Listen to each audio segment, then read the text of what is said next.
we're never going to scale too fast, because I see all the time on like property management podcasts of people that learn that lesson through trying to grow too fast and then getting in trouble, not performing the basics of property management, and then in essence building a bad name and having to recover from those mistakes. So right now we're listening to Alex Hormozi, and he's talking about sales processes and just how you go about identifying the problem, because this guy that's actually, funny enough, wholesaling real estate on the podcast that we're listening to right now is having trouble because he has like high revenue months and then like really low revenue months. I am a real estate wholesaler. Okay. We're currently averaging about $450,000 a month in revenue. The challenge is every time we get to those numbers and I try to, hey, you know what, it's time to ramp up. For some reason, we tend to tank to, 200, 250. There's probably like 20 things that you need to be doing, and you're probably doing like 13 of them, and the other 7 are going to be the thing that make the difference in creating the consistency of the team. That's at the surface level. At the deep root of this is, who's the leader of the sales team? I do have a sales manager. Okay. So he or she is the problem, because like sales at the end of the day is a culture game. Well, everything's a culture game, but like sales, you can feel it so quickly when things are good or not good, because the feedback loops are so fast. But for whatever reason, you do not have a culture of consistency within your team. Alex Hormozi is saying that it is the sales manager that is the variable here that's not running the team right, because if you have sales guys that can close, they should be always closing. And so Alex is taking it back to the process, because at the end of the day, processes are the most important. Then the people come in, that's when you bring the talent, and then you get a result. If you only bring highly talented people in and you do not have processes, you have, as Hormozi says, just like mercenaries. And I was a mercenary at Rebuild. I didn't respect any process because we didn't have any at that company. As now a business owner, I see the value in processes so much more than I would have ever as a sales guy. The more I learned about processes, it's not about simplicity. It's actually just about predictability. Because if you can have a predictable process, you can actually make it really complicated, as in a lot of different decision tree routes, as long as it's very clear in how to follow it. If you have high retention with employees, you have a very sharp sword, I should say, because you not only have a decision tree based on historic data, hopefully, that your process follows, and then you also have team members that know that decision tree, the process very, very well. And because the decision tree is very easy to understand, the onboarding of that employee that hopefully is high talented is like super fast, and then you can continue on with more predictable results, which, as all business owners want, is like a net profit and revenue and expenses. It's not about where, it's about how. So it's not like I'm going to find, like, the better you get at training sales and creating consistent sales processes, the less skill someone can have and create a consistent outcome within your team, which becomes the arbitrage of your business. Just like I said, the cleaning thing before, if the whole constraint of that business is going to be finding, basically taking a human being and then turning them to a great cleaner that actually shows up on time, you have to take the raw input of somebody who has no skill and just has work ethic, just has energy, and in 14 days, you can get them closing deals on wholesaling. That box is the value that your company, that is your IP, that is the trade secret, that's how your company is valuable. And so when I say who versus how, like, where do I find these people? You could run Indeed ads and find, like, for this caliber of salesperson, they're everywhere. Now we can take you to a job offer call.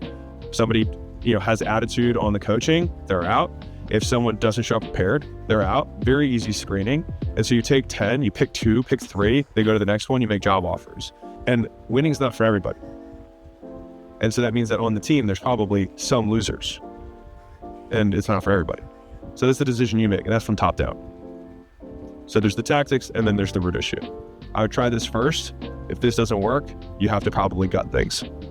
The decisions go from easy to hard, and it can weigh on you more than hard work. I think when we grew up, we got told by our parents to go get an education, and then you won't have to work hard for your money. And I think what they meant by that was physically hard. You didn't have to swing a hammer to make the same amount of money. You could sit at a desk. But then the person past the desk is making decisions on what that person at that desk is doing during the day. And that takes information, not sweat.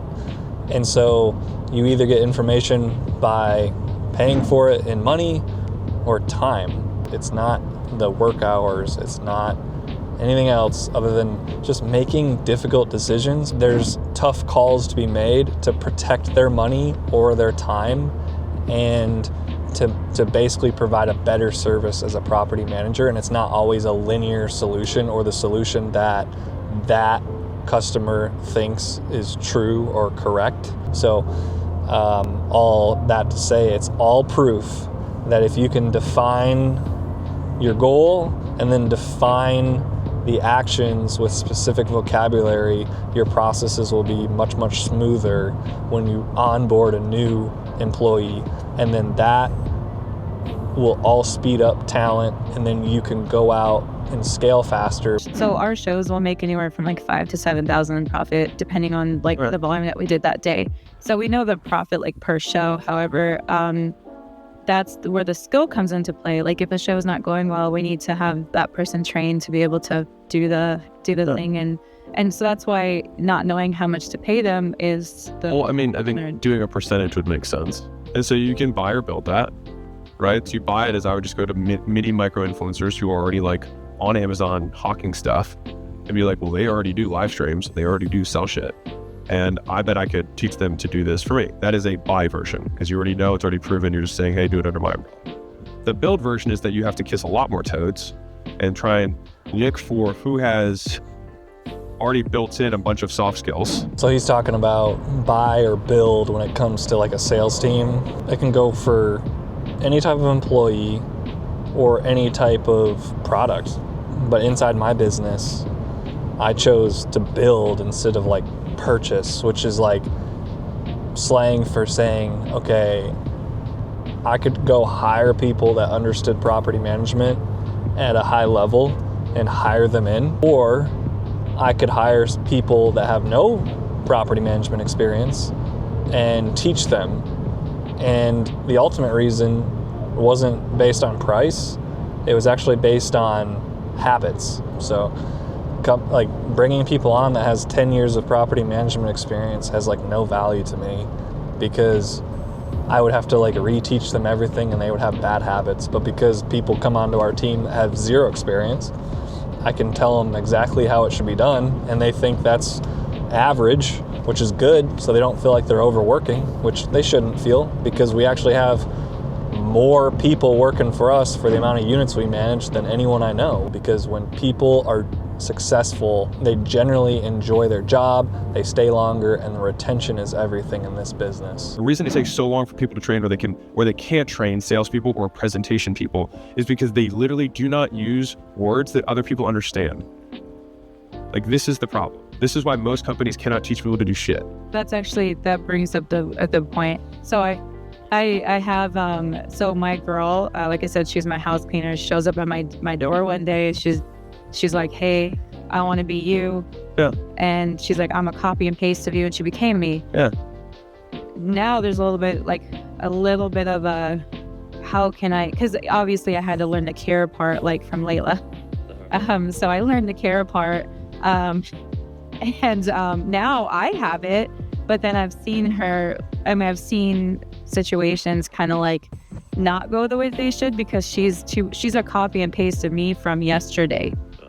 So I'm starting to see those kind of problem. What I hear out of this lady that owns a business is like she has a hard time understanding how to attract talent, find it, and then teach it and morph it into what she needs it to be, which is what business owners need to be good at. If you can't describe how someone comes into your company and then grows within it and how they get compensated between point A and point Z, how will you ever have anything down in writing of like who you are as a business. Because if you don't know how that works, you probably don't know a lot of other things inside your business, and you're just selling as much as you can and hoping it all works out and there's cash left over at the end of the day to be profitable.